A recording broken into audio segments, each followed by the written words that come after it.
Hello বন্ধুরা, welcome to my channel. যদি এরকম অঙ্ক থাকে তাহলে কি করতে হবে? দেখো, প্রথমের অঙ্কটায় 20 আছে। তাহলে 20কে আমরা লিখে নিতে পারি 20 সমান কত লিখতে পারি? 4 গুণিত 5।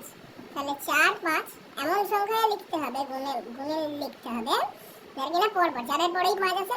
তাহলে 4 × 5 কত হয়? 20। তাহলে এখানে 20 আছে। তাহলে এইখানে এই যে প্লাস চিহ্ন আছে এবং ইনফিনিটি পর্যন্ত আছে, এরকম যদি অঙ্ক থাকে তখন কোনটা উত্তর হবে? না, এই দুটোর মধ্যে যেটা বড় সেটা হয়ে যাবে আমার উত্তর। এটা সমান হয়ে গেল 5।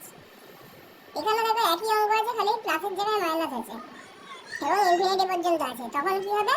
তখন আমার উত্তর হয়ে যাবে 4। মাইনাস থাকলে ছোটটা আর প্লাস থাকলে বড়টা।